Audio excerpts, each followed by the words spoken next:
আসসালামু আলাইকুম। আমি উনানে ভাত রান্না দেজকি দিয়েছি। দেজকির পিছনে কাদা লিপি দিয়েছি। পানিটা টকবক করে ফুটছে, চালটা ধুয়ে রেডি করেছি। এখন আমি ভাতে চাল দিয়ে দিব আর চিংড়ি মাছের তরকারি বানাবো। বিসমিল্লাহ। চালটা দিয়ে দিলাম। এখন ভাতটা আস্তে আস্তে হবে। সোনা ভানু কিচেন থেকে সবাইকে স্বাগতম। আমি সোনা ভানু। রান্না তো করছি, প্রতিদিনই রান্না করি। আমার চ্যানেলটিতে কে টাইপ মেরেছে? আমি তো কারোর কোনো অন্যায় করিনি, কারোর কোনো ক্ষতি করিনি, কিচ্ছু করিনি। কেন আমার চ্যানেলটিকে টাইপ মেরেছে কি জানি জানিনি। আমি পরিশ্রম করে রান্না করে আমার ভালো লাগে, তাই সবাইকে রান্নাটা দেখাই। চালটা ধুয়ে ভাতটা চাপিয়ে দিয়েছিলাম, ঢাকনাতে ঢেকে দিয়েছিলাম। হালকা করে দেখি কেমন হয়েছে। এখনো হয়নি, আর একটু হবে।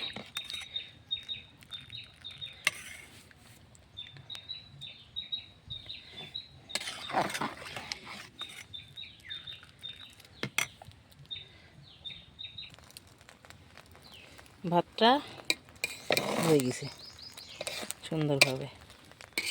এবারে যেমন করে রান্না করা দরকার তেমন করে রান্না হয়ে গেছে। এখন ভাতটা নামিয়ে ফেলব।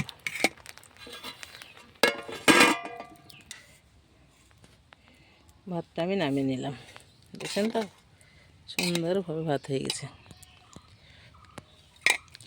ঢাকা দিয়ে রাখবো। এখন আমি চিংড়ি মাছের তরকারি করব। ভাত রান্না আমার রেডি। দেশি চিংড়ি মাছ কিনেছিলাম নদীর, কোটা বাছা করি রান্না করলে হাজির হয়ে গেলাম। এখন আমি কড়াইয়ে সরষের তেল দেব।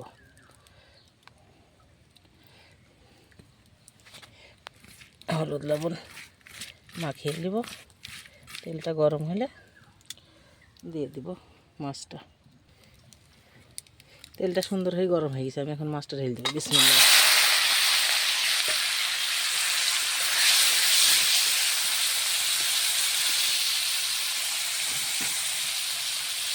সুন্দরভাবে মাছগুলোকে ভেজে নেব। ভেজে নিয়ে কষিয়ে রাখবো।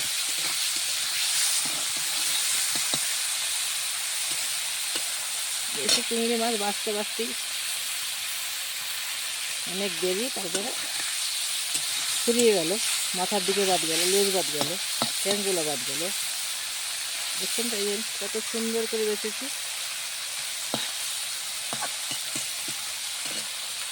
তেলটা খুব সুন্দর গরম হয়েছে, টকবক করে ফুটছে।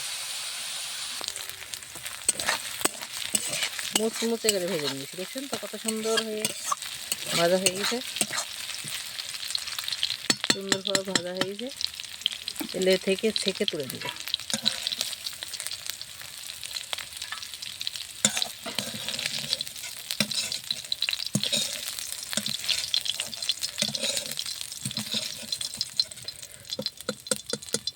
সুন্দরভাবে তুলে নিলাম। মাছ ভাজার তেলে পেঁয়াজগুলো ভেজে দেব। পেঁয়াজগুলো ভেজে লাল করে ভেজে নেব।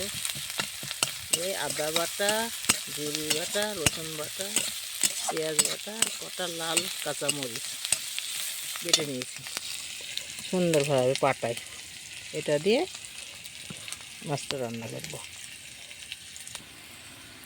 পেঁয়াজটা আমার ভাজা হয়ে গেছে। এখন আমি জিরে বাটা, আদা বাটা, রসুন বাটা, পেঁয়াজ বাটা, ঝাল বাটা, হলুদের গুঁড়ো, লবণের গুঁড়ো সব দিয়ে দেবো।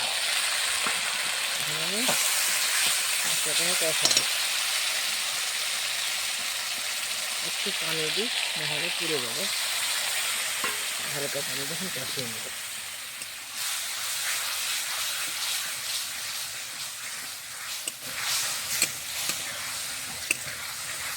এভাবে করেই মশলা তেলের উপর দিয়ে কষাবেন। যখন মশলার উপরে তেল ভাজবে তখন মশলা কষা হয়ে যাবে। আর রান্না মাংস যেমন সেন বাড়ায় ওরকম এই মশলা ভাজা সেন বেরাবে, সেই সময় মাছ দিয়ে দিতে হবে, বেশি চিংড়ি মাছ।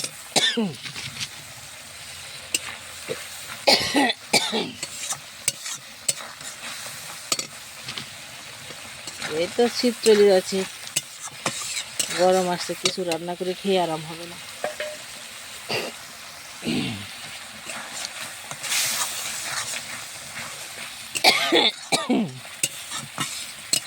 আল্লাহ, মশলার ধকে কাশি উঠে পড়ছে।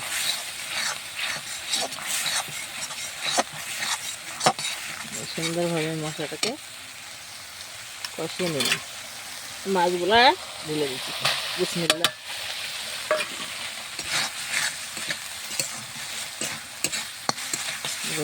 কষে দিই।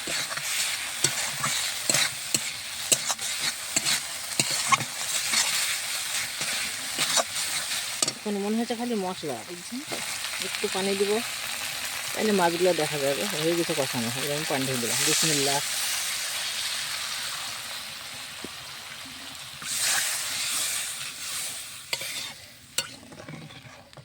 এই দেখেন চিংড়ি ভেজে গোল গোল হয়ে গেছে।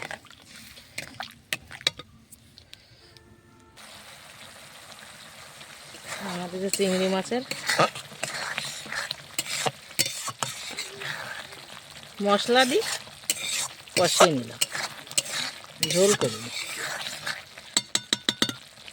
রান্না করলাম। দেখেন তো আপনারা, আমার ভাত আর চিংড়ি মাছের কষা হয়ে গেল। আপনারা দেখলেন তো, ভাত রান্না করলাম, চিংড়ি মাছের তরকারি করলাম, এমন তাকে মশলা দিয়েছি সুন্দরভাবে, মশলা দিয়ে সুন্দর করে রান্না করে ফেলেছি। এই দেখেন চিংড়ি মাছ, দেখছেন তো? আর এটা ভাত। পুরো ভিডিওটা আপনারা দেখেন, লাইক কমেন্ট শেয়ার করেন। নতুন হলে আমার চ্যানেলটিকে সাবস্ক্রাইব করেন। ফেসবুকে পেজ খোলা আছে, ফলো করেন। আর আপনাদের দর্শক, আপনাদের জানাচ্ছি আমার ইউটিউবটাকে টাইপ মেরেছে, একটু দয়া করি আপনারা যদি কেউ মেরে থাকেন খুলে দিন। আবার দেখা হবে নেক্সট ভিডিওতে। আল্লাহ হাফেজ।